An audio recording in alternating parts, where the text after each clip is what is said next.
Hola, ¿qué tal? Bienvenidos al estudio de Hebreos que semana a semana, con el favor de Dios, estamos observando versículo a versículo. Y en esta ocasión estaremos estudiando un tema titulado La Ascensión de Jesús, en la que, pues hace 8 días estuvimos comentando que este pasaje escritural en el versículo 3 nos va a llevar a varias clases porque hemos estado observando, estudiando a Jesucristo, tal como lo describe la palabra de Dios como heredero, como hijo creador, así como el resplandor de su gloria y tantas otras cosas como atributos que el Espíritu Santo nos menciona del Señor Jesucristo, que es Dios por sobre todas las cosas. Yo le voy a suplicar que usted tenga su Biblia. Estamos nosotros usando la versión Reina Valera revisada 1960. Abra su Biblia si es tan amable. Le suplico que usted tenga un cuaderno, un bolígrafo para hacer sus anotaciones. Y quien está estudiando con nosotros al mismo tiempo de manera en vivo, pues sepa usted que se queda grabada el estudio de la palabra y posteriormente para poder recapitular o repasar o estudiar valga la expresión, este estudio. Puede usted ponerle pausa y hacer sus anotaciones porque es muy bonito que de manera personal o grupal estudiamos la palabra de Dios y veamos a la luz de lo que el Espíritu Santo ha inspirado, lo que tiene para nosotros como enseñanza, y vemos claramente que estar estudiando la persona del Señor Jesucristo es algo maravilloso. No para saber más, sino para conocer más y adorarle más. Muy bien. Voy a leer el versículo 1 del capítulo 1 del libro de los Hebreos hasta el versículo 3 para posteriormente hacer una breve recapitulación de lo que hemos estudiado y posteriormente iremos a la exposición de la palabra en la última frase del versículo 3 que vamos a estudiar. Muy bien. Dice la palabra de Dios en el versículo 1 del capítulo 1 del libro de los Hebreos. Dios, habiendo hablado muchas veces y de muchas maneras en otro tiempo, y a los padres por los profetas, en estos postreros días nos ha hablado por el Hijo, a quien constituyó heredero de todo, y por quien asimismo hizo el universo, el cual, siendo el resplandor de su gloria y la imagen misma de su sustancia, y quien sustenta todas las cosas con la palabra de su poder, habiendo efectuado la purificación de nuestros pecados por medio de Jesucristo, se sentó a la diestra de la majestad en las alturas. Muy bien. En la clase pasada estuvimos nosotros, a manera de introducción, viendo la ascensión de Jesucristo a los cielos y vimos en parte una postura teológica e enseñanza en cuanto a la ascensión, en donde muchas personas, de acuerdo a lo que han estudiado, creen que hubo más de una ascensión. Hemos hecho la aclaración que nosotros estamos estudiando, así como se estudia la postura del arrebatamiento, se estudia la postura de la seguridad de la salvación. Tenemos que conocerlas, pero tenemos que tener una convicción siempre basada en la palabra de Dios. Bueno, hay grandes estudiantes de la Biblia que entienden a la luz de los textos bíblicos que Jesús subió inmediatamente después de la resurrección. Y esta posición entiende generalmente que Jesús estuvo en el cielo desde el mismo momento de la resurrección, pero que algunos creen que regresó varias veces a la tierra para relacionarse con los discípulos, tanto que con los apóstoles como otros seguidores que creían en él. Los que mantienen esta posición de la primera ascensión entienden que aunque subió a los cielos para cumplir lo que se indica seguidamente, estuvo en la tierra hasta el día de su definitiva ascensión, siendo escogido, siendo recogido por la nube que lo ocultó de los ojos de todos sus discípulos.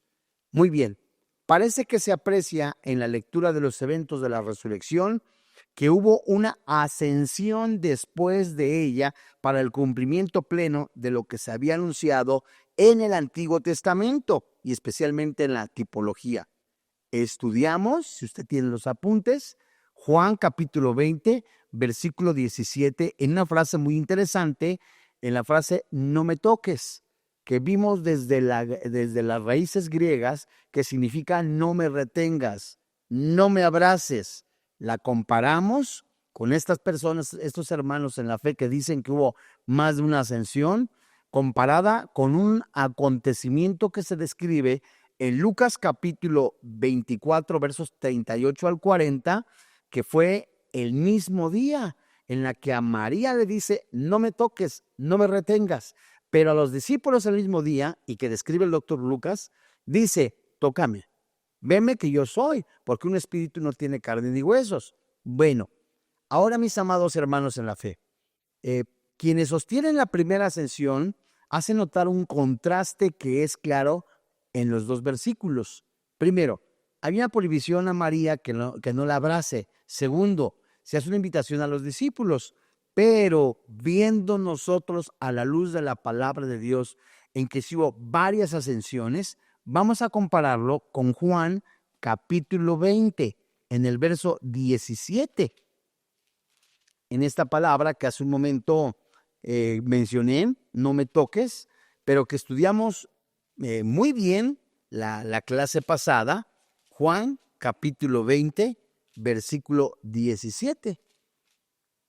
Y en donde dice la escritura, lo vuelvo a leer, Jesús le dijo, no me toques, porque aún no he subido a mi Padre, mas ve a mis hermanos y diles, subo a mi Padre y a vuestro Padre, a mi Dios y a vuestro Dios. Recordamos que esta palabra tocar en el griego, haptomai, habla de apegarse, de estar sujeto. Entonces el Señor le está diciendo a María, no me toques, no me retengas. El Señor no impidió ninguno de los suyos en alguna de sus apariciones después de la resurrección que lo tocaran. Invitó incluso a hacerlo. Mateo dice que las mujeres a las que se les apareció le abrazaron los pies. Y eso usted lo puede comparar en Mateo capítulo 28, versículo 9. Pero póngale cuidado. No se puede interpretar esto como una prohibición para que María Magdalena tocara al Señor. Lo que supone esta prohibición es seguramente que María no dejaba de abrazar los pies de Jesús. Ella quería mantenerse cerca de Jesús, pero él tenía otra misión para ella que debía cumplir. Jesús establece esta prohibición a María y María debía de dejar de abrazarlo. Esa es la mejor de las formas de traducir este versículo. Y el verbo tiene que ver más bien con asir que tocar, que es donde nosotros terminamos la clase pasada.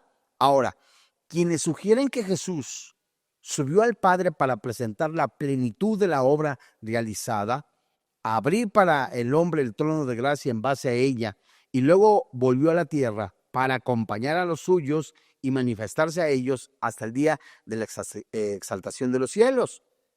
Póngale cuidado. Sin embargo, no se aprecia ninguna base sólida bíblica en la que se pueda permitir sustentar esta posición de que Jesús subió varias veces o descendió varias veces. Pero Jesús va a confiar lo que nosotros debemos de ver claramente en Juan capítulo 20, verso 17, que Jesús está confiando a María un mensaje para sus hermanos, que tiene que ver con el tema que estamos estudiando, la ascensión de Jesús. Entonces, la obra de redención exigía la entronización del intercesor a la diestra de la majestad en los cielos. Por eso el mensaje que le va a ser encomendado a María para que transmitiera a los discípulos que no tiene que ver con la resurrección, sino con la ascensión. En cierto modo, mis amados hermanos, Jesús estaba diciendo a María que primeramente debía llevar el mensaje y que tenía tiempo. ¿Hasta cuándo? Hasta la ascensión para estar con él. Pero no podría, por más que lo intentase retener, porque su misión concluía en la tierra, requería de que Jesús tenía que regresar al Padre y que le había dado un mensaje a ella. Jesús anuncia claramente el hecho de su ascensión a los cielos. Del mismo modo, mis amados hermanos en la fe, que había declarado su muerte en la cruz, la resurrección, ahora, así como Jesús anuncia su muerte, anuncia su resurrección, está anunciando que su ascensión, la exaltación a la diestra de Dios. Ahora, mis amados hermanos en la fe, sí sería muy importante que nosotros comparáramos con algunos pasajes del Antiguo Testamento y del Nuevo Testamento, ya que la ascensión aparece en el Antiguo Testamento y en el Nuevo Testamento. Y por lo menos hay dos referencias. Si es tan amable, acompáñeme por favor al Salmo 68, Antiguo Testamento. Salmo 68, versículo 18. Salmo 68. Versículo 18. Mire, dice la Biblia. Aquí está la primera en uno de los salmos donde se lee: subiste a lo alto, cautivaste la cautividad, tomaste dones para los hombres y también para los rebeldes, para que habitase entre ellos Dios. Esta cita es tomada por el apóstol Pablo, la del Salmo 68. Y Pablo la envía o la escribe en el Nuevo Testamento en la carta a los Efesios, en el capítulo 4, versículo 8.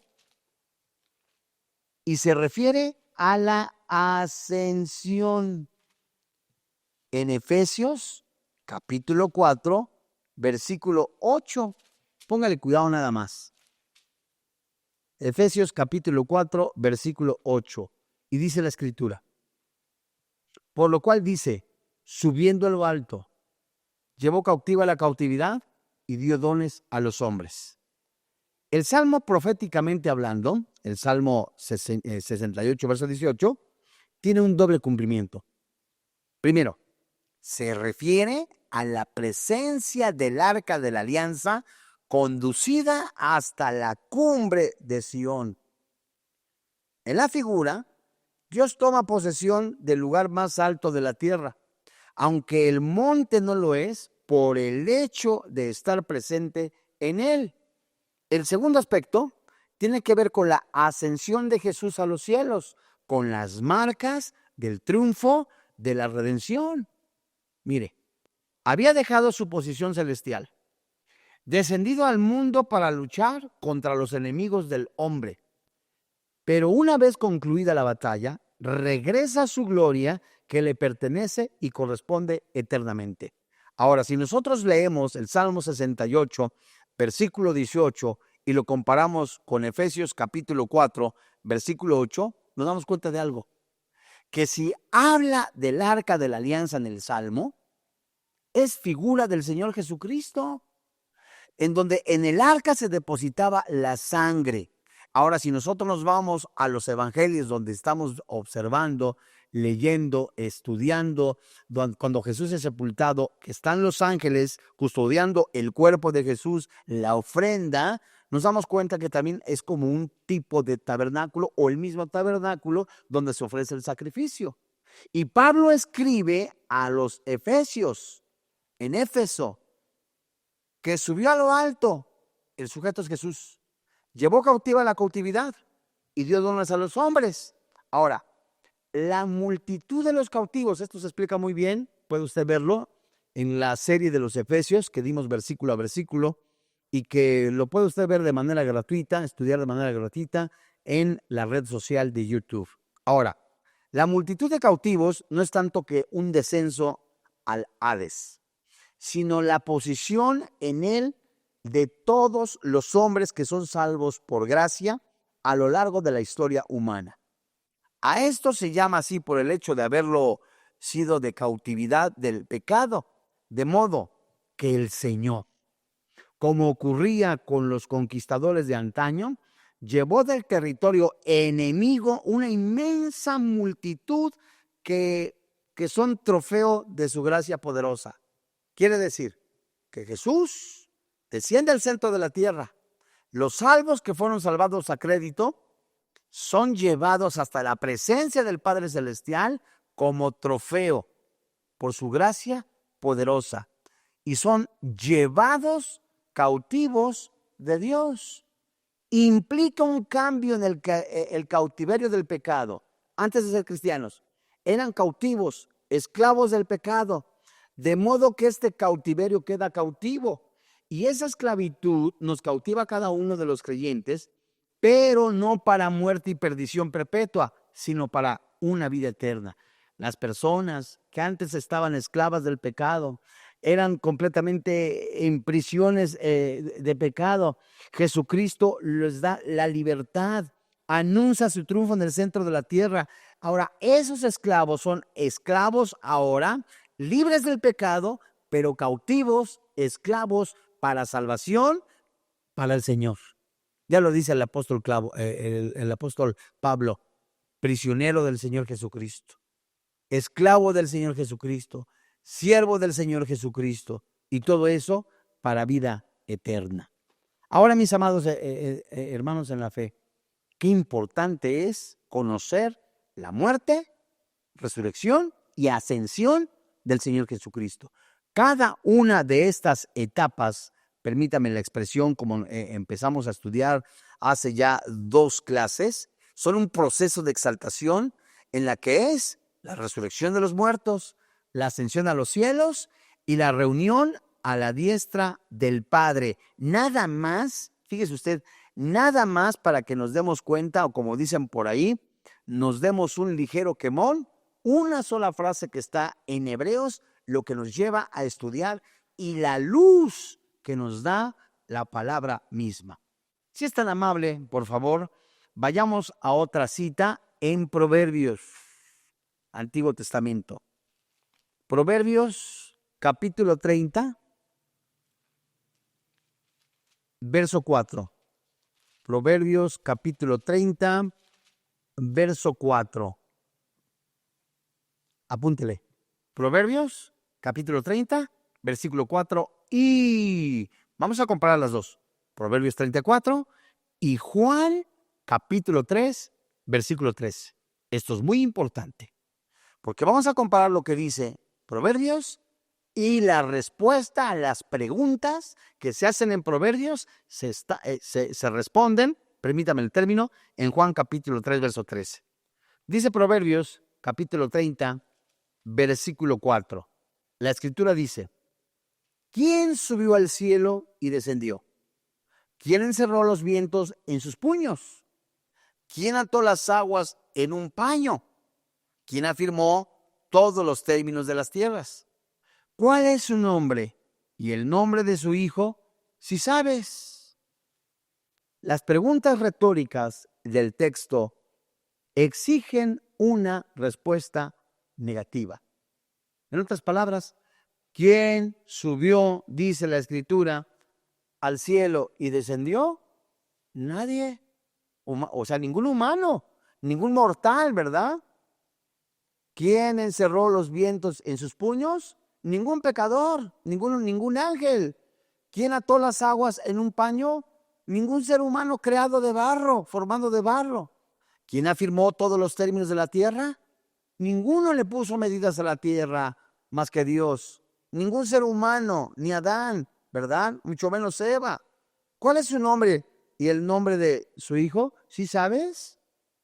¿Sabe usted que ningún ser creado, ni ángeles, ni hombres, en esta resolución de las preguntas, solo Dios es la contestación? Sin embargo, vayamos a Juan, capítulo 3, verso 13, Nuevo Testamento, Juan 3:13. Yo le voy a suplicar, si usted tiene un plumón, un marcador, para que marque y me siga en cada una de las palabras que nos dan respuesta. Juan 3:13. Y que el Nuevo Testamento aplica a Jesús y a la ascensión antes, ¿verdad?, en el texto citado. Muy bien. Juan 3:13. Nadie subió al cielo, sino el que descendió del cielo, el Hijo del Hombre, que está en el cielo. Manténgase, por favor, en ese versículo. ¿Por qué? Porque si la pregunta dentro de Proverbios 34, ¿quién subió al cielo y descendió? La respuesta está en Juan 3:13. Nadie.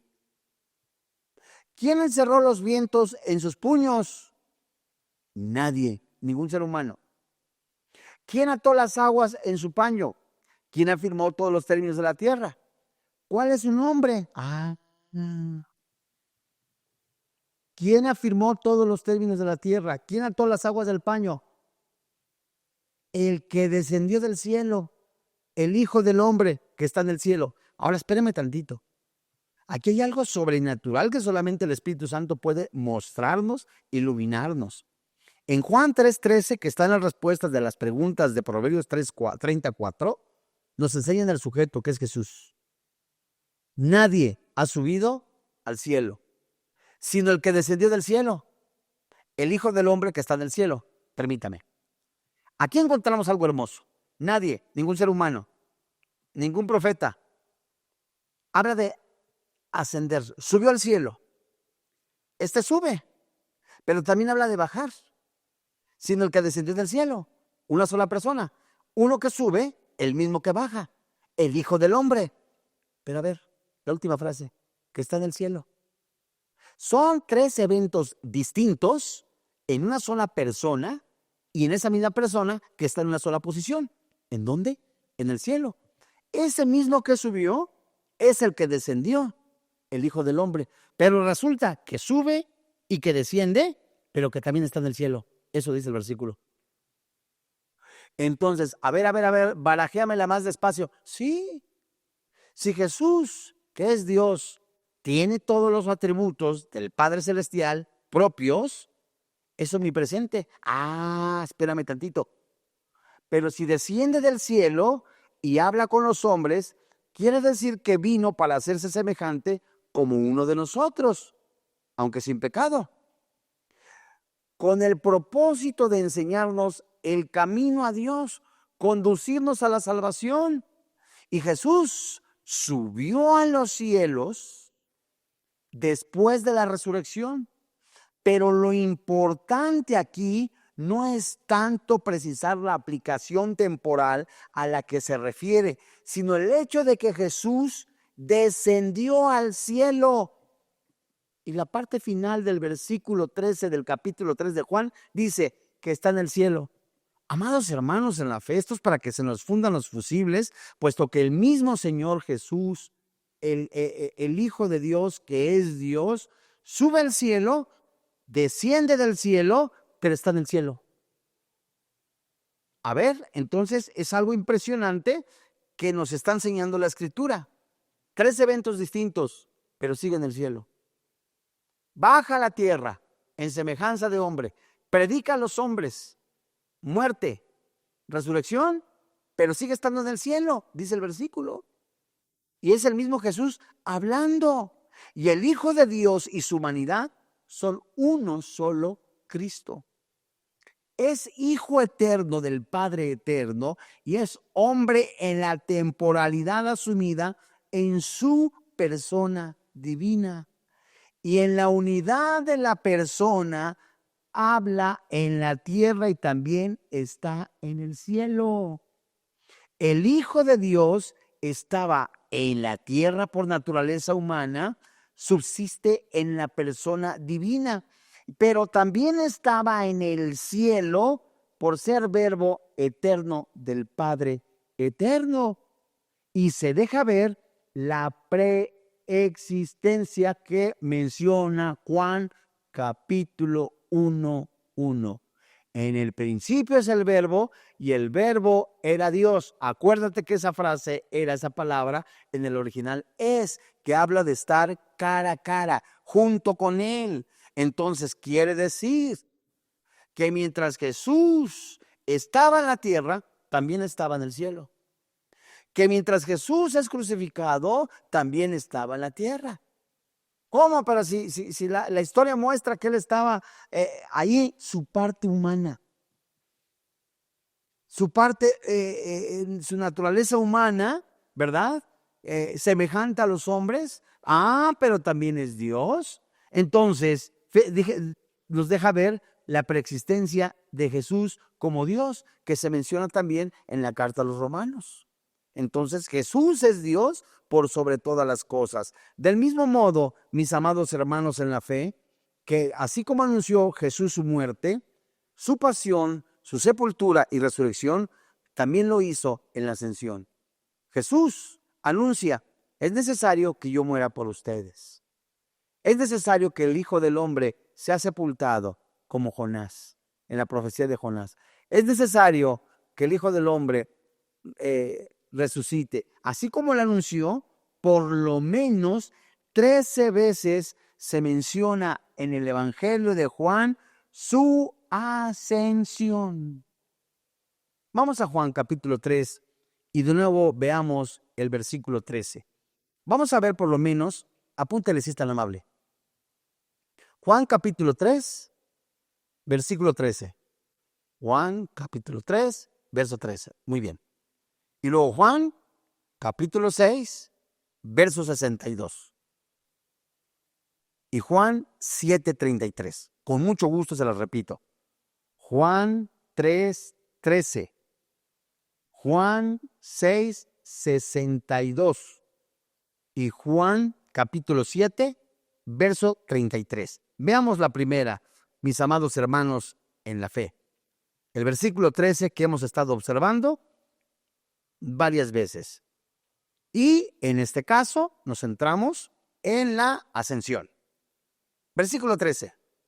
Nadie subió al cielo, sino el que descendió del cielo, el Hijo del Hombre que está en el cielo. Otra vez, 3 eventos distintos en una sola persona. El Hijo de Dios, el Señor Jesucristo, sube, desciende, pero está en el cielo. Y eso es anunciado por Él. Vayamos más adelante, en Juan capítulo 6, versículo 62. Y dice Jesús: ¿pues qué? Si vieres al Hijo del Hombre subir a donde estaba primero. ¿Qué está anunciando aquí Jesús? Su ascensión. Vamos más adelantito. Juan, capítulo 7, versículo 33. Entonces Jesús dijo: todavía un poco de tiempo estaré con vosotros. ¿Y qué dice la parte final? E iré al que me envió. Anuncio ¿de qué? De la ascensión.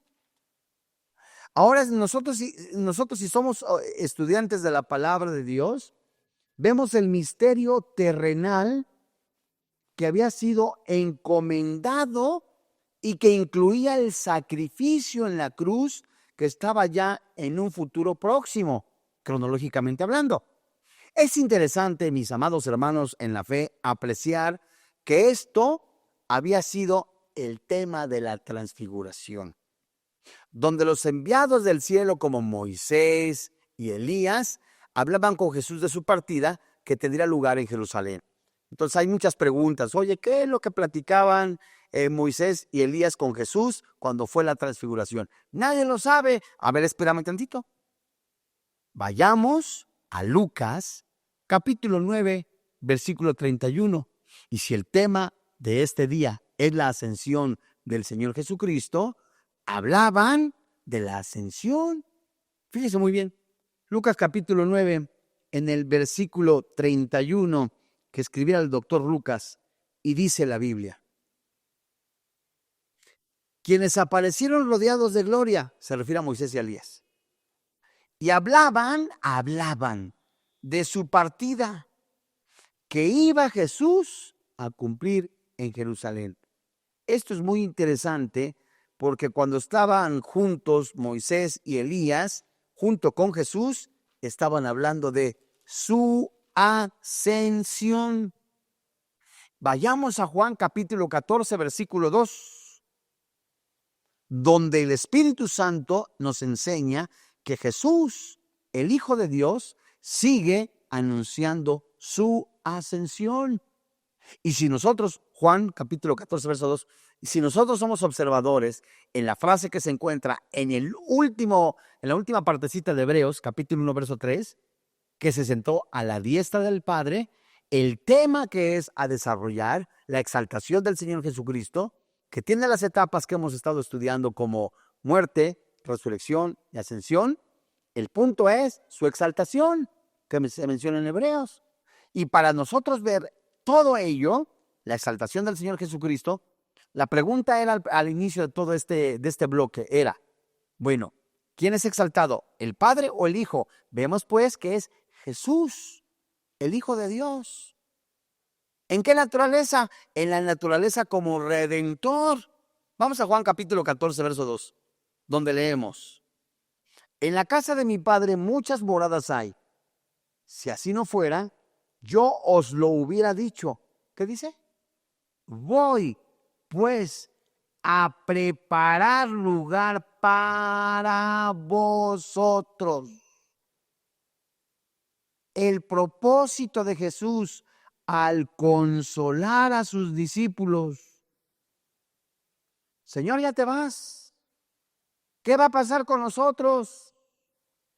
Era que Jesús les estaba participando, les estaba haciendo saber que allá en el tercer cielo, allá en el lugar preparado, en donde Jesús iba junto al Padre, hay un lugar, una casa, un lugar preparado para todos los elegidos.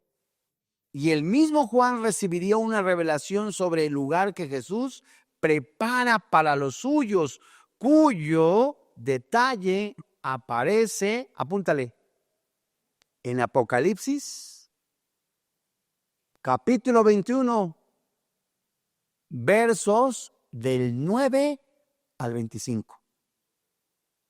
Señor, ya queremos que regreses por nosotros en el tiempo que Dios está preparando esas moradas, esa casototota espiritual, ¿verdad? En donde vamos a estar cohabitando con el Espíritu Santo, juntos la iglesia, en armonía, alabando, exaltando, bendiciendo el nombre del Señor Jesucristo. Permíteme el término, yo no sé cuándo, pero en el arrebatamiento que nos vamos los elegidos, vamos a tener un pachangón, una fiestosototota en donde nosotros no somos los invitados, somos la novia. Los judíos que son los invitados, ¿verdad? Los judíos salvos, que van a ser los invitados. Ahí como el capitán de capitanes, ¿verdad? Juan, ¿verdad? Va a estar ahí como el jefe de los meseros, permíteme el término. Y va a ser una fiesta tan hermosa, tan preciosa, donde Jesús va a volver a tomar vino con nosotros. Va a haber una fiesta hermosa. Él ya pagó la dote. ¿Dónde pagó la dote? En la cruz. ¿Por quiénes? Por los elegidos. Y así como describen los cronistas de las bodas en el Antiguo Testamento, las bodas judías, venía entonces el novio, hablaba con el padre y el padre le exigía una dote para que esta dote tuviera la garantía de que él iba a regresar. Y Jesús paga la dote, paga con su sangre. ¿Cuál es la garantía de que tú regresas? ¿La dote? ¿No? La garantía por la cual dice el Espíritu Santo que va a regresar por nosotros es el propio Espíritu Santo. Efesios capítulo 1, capítulo 2. El Espíritu Santo se nos es dado como una garantía. Somos sellados que somos su posesión. Somos sellados porque somos ahora hijos de Dios. Y es la garantía de que vendré por mí mismo, dice Jesús en el Evangelio de Juan. Subiré, le muestro entonces, ya está el pago, dice Jesucristo, se ha hecho en la cruz.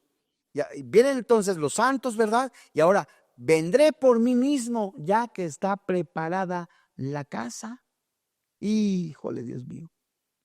La evidencia que conviene el texto en el lugar es que Jesús promete preparar un lugar para sus elegidos.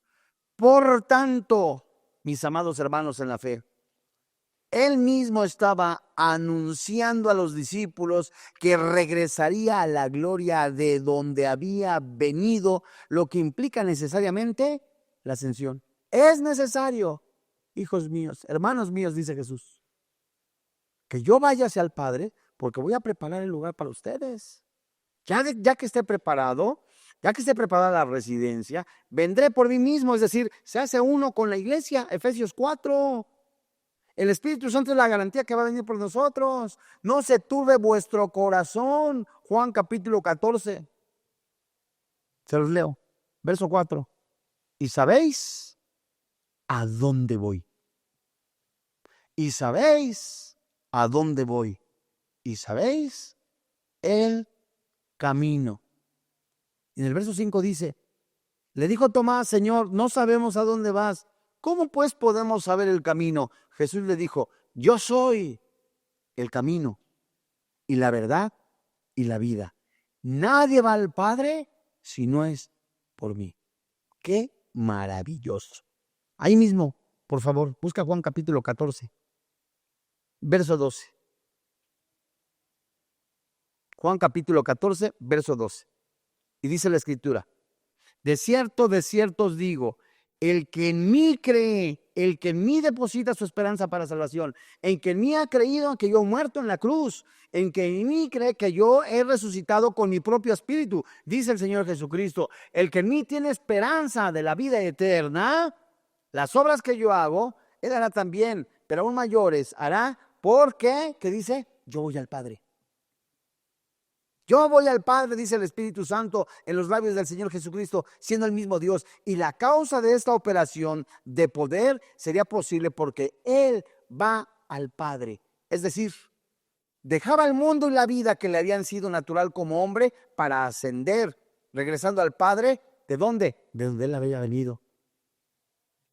Vamos a Juan, capítulo 14, verso 28. Y dice la Escritura, Juan capítulo 14, verso 28. Habéis oído que yo os he dicho, voy y vengo a vosotros. Si me amáis, os habráis regocijado, porque he dicho que voy al Padre, porque el Padre mayor es que yo. ¿Cuál es la enseñanza, mis amados hermanos en la fe? Voy al Padre. Era necesario que Jesús viniera a este mundo para la redención de nuestros pecados, para anunciar el Evangelio, como dice Juan, abrió el camino. Era necesario que el Verbo se hiciera carne para que fuera el depositario de nuestros pecados en su cuerpo. Era necesario su muerte para el pago de nuestros pecados. Era necesaria su resurrección como triunfo sobre la muerte, sobre el infierno, sobre el pecado. Era necesaria su ascensión para preparar las viviendas. Era necesario estar junto al Padre, exaltado, completamente Dios por sobre todas las cosas, para rendirle adoración y gloria a Jesús, Hijo de Dios. Vamos a Juan, capítulo 16, verso 10. Juan capítulo 16, verso 10. Muy bien. Dice la Biblia, de justicia, ¿por cuánto? ¿Qué dice la Biblia? Voy al Padre y no me veréis más. Ahora, mis amados hermanos, Él ascendió, el Señor Jesús, no solo como propiciación, sino a modo de propiciatorio. Acuérdate, Jesús es la propiciación, pero también es el propiciatorio. Jesús es el mensaje, pero también es el mensajero. Jesús habla de un sacrificio, pero Él también es el sacrificio. Jesús es el pastor de ovejas, pero también es el que cuida las ovejas. Esto es maravilloso, mis amados hermanos en la fe. De modo que se presenta ante el Padre la infinita dimensión justificadora del sacrificio de Cristo en la cruz, que se menciona en Romanos capítulo 3, versículo 25. ¿Quién lo puso? El Padre. Qué hermoso. El Padre elige a los elegidos, valga la expresión. El Hijo redime y el Espíritu Santo sella. Ahora, a Jesús se le llama en el Nuevo Testamento no solo la propiciación, sino también propiciatorio. Y en la cruz se realiza la obra necesaria que hace posible la justificación. Sin embargo, la relación entre el pecador y el Salvador solo es definitiva sobre la base de la resurrección y glorificación de Cristo. Por eso es sumamente importante la precisión del Señor Jesucristo en los evangelios, que dice: voy al Padre. Voy al Padre. He acabado la obra que me encomendaste. He terminado lo que me encomendaste. Y fue resucitado para nuestra justificación. Y si no hubiese resucitado y ascendido a los cielos, la posición en Cristo por la que es posible que Dios justificase al que cree, no sería posible, ya que los creyentes somos justicia de Dios, mis amados hermanos en la fe. Vamos pues a Juan capítulo 16, versículo 17. Juan 16, 17. Muy bien. Y en Juan capítulo 16, verso 17, leemos el versículo que dice: entonces se dijeron algunos de sus discípulos unos a otros: ¿qué es esto que nos dice? Todavía un poco y no me veréis, y de nuevo un poco y me veréis. Y porque yo voy al Padre, pregunta. Ahora mira, es algo muy interesante. Así como Jesús le menciona a los discípulos: es necesario que yo muera, que el Hijo del Hombre muera, y después al tercer día resucitado, se los anuncia. Y así como cuando María le estaba reteniendo, Jesús le dice: ya no me estés abrazando, mejor diles, estoy parafraseando, es lo que dice Juan, mejor dile a mis hermanos que voy al Padre. ¿Cuál es el mensaje? La ascensión. El punto no era: ya no me estés abrazando, ya no quiero que me abraces. No, el punto no es ese. No me retengas tanto porque ya voy al Padre. ¿Qué quiere decir? Voy, es decir, anúnciale a tus hermanos, mis hermanos, que voy a ascender hacia el Padre. El punto es su exaltación. Mis amados hermanos en la fe, la misión de Jesús se presenta sintetizada en este versículo 28. Vamos a Juan 16, 28. Qué hermosa es la palabra de Dios. Juan 16, 28. Dice la Biblia: salí del Padre, he venido al mundo. Póngale cuidado, son dos acontecimientos distintos. Salí del Padre, 1. He venido al mundo, 2.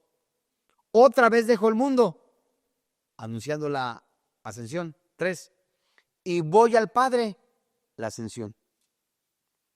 Salí del Padre viene directamente de estar con el Padre Celestial sin dejar de estar en el trono, lo que acabamos de leer. Sin dejar en el cielo, la palabra apropiada.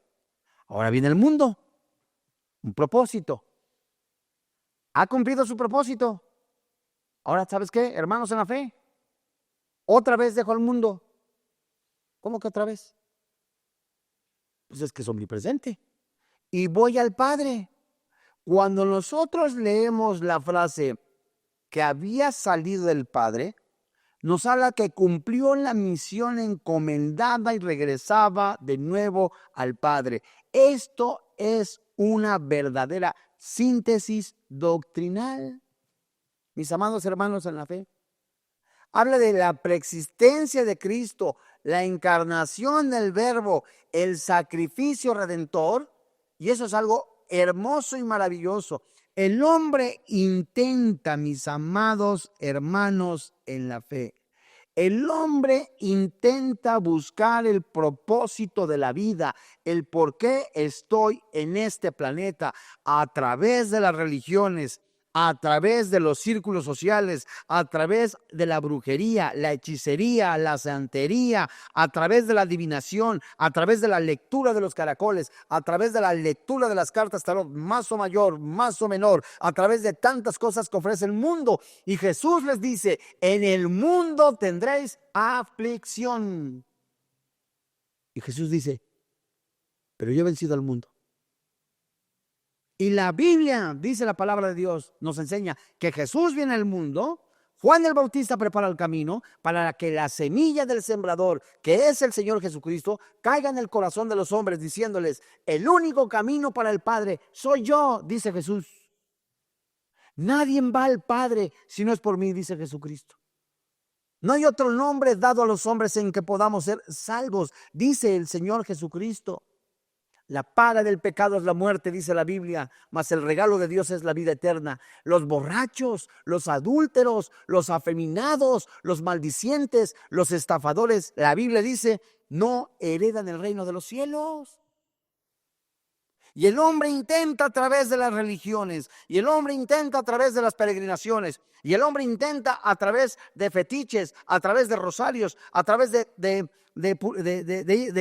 pensar que va a ir al purgatorio, purgar sus pecados. No, Señor, solamente hay dos caminos, cielo, infierno. No hay términos medios. No hay más.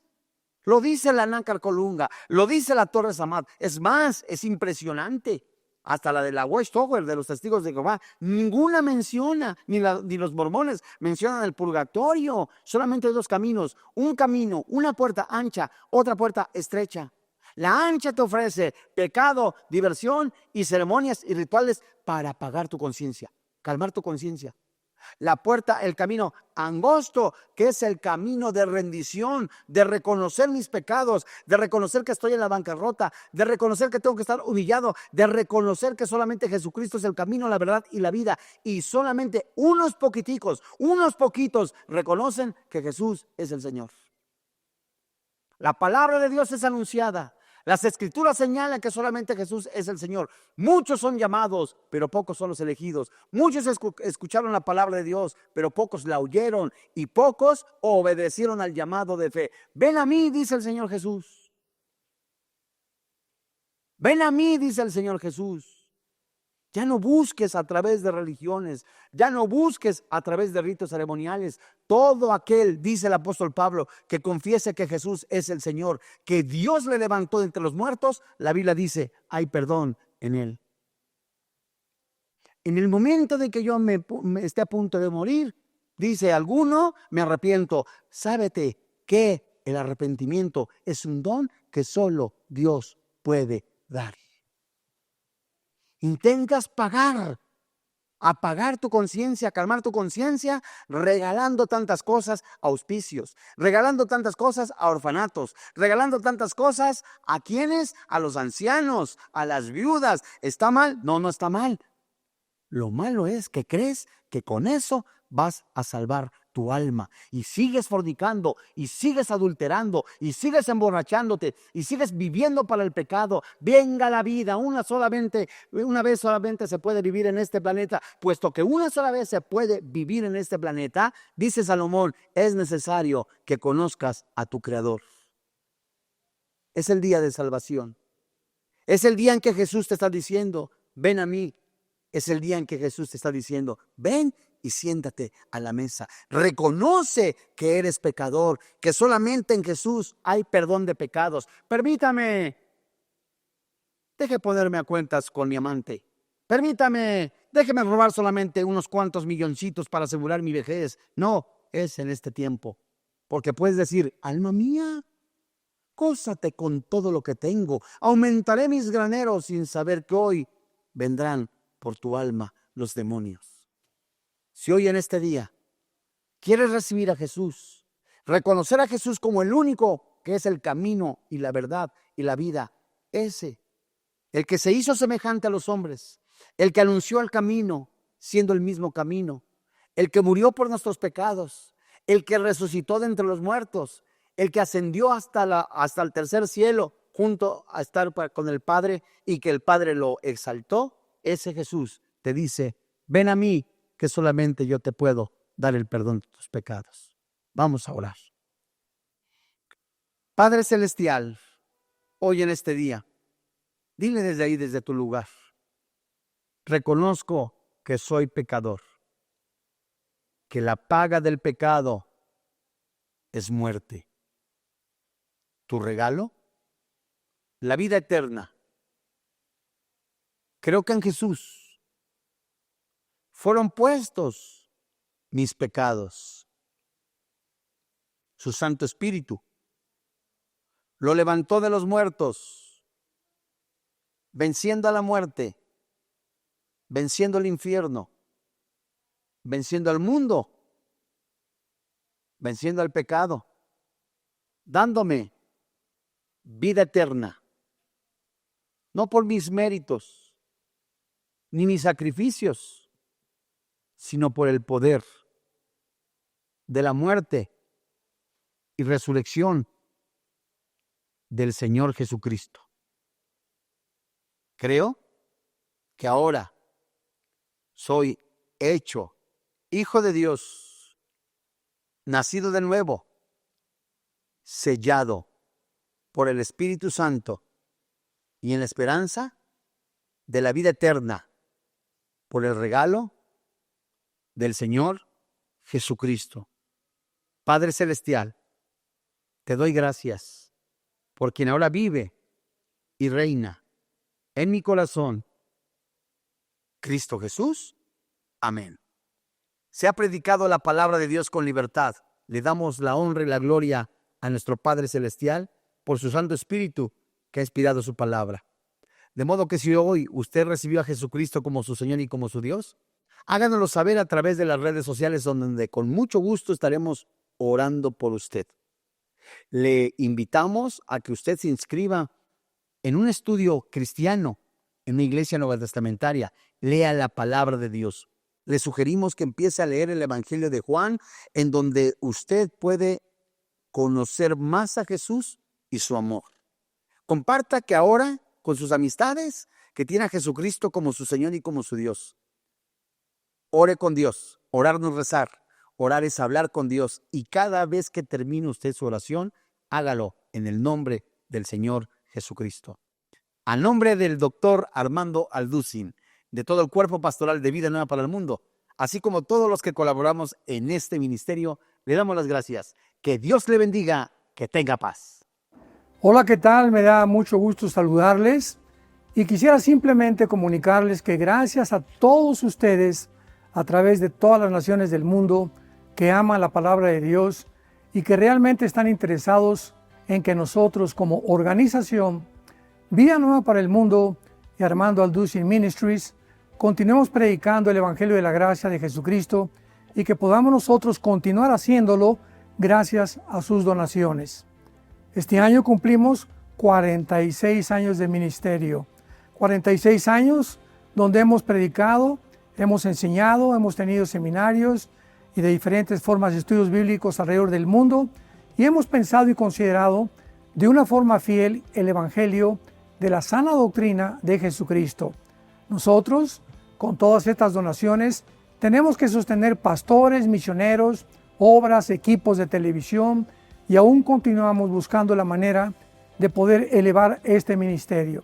Hasta este momento quiero que ustedes estén enterados que no tenemos una sola propiedad como organización y así hemos trabajado durante 46 años porque le damos la importancia a la evangelización, a las misiones y también a los hombres de Dios para levantar más pastores.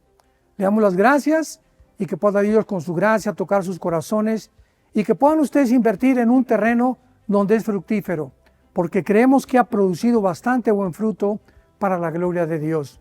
Gracias, muchas gracias por sus aportaciones y por las donaciones que sabemos ustedes continuarán haciendo para que podamos continuar siendo fieles en la predicación del Evangelio de la gracia de Dios. Que Dios les bendiga.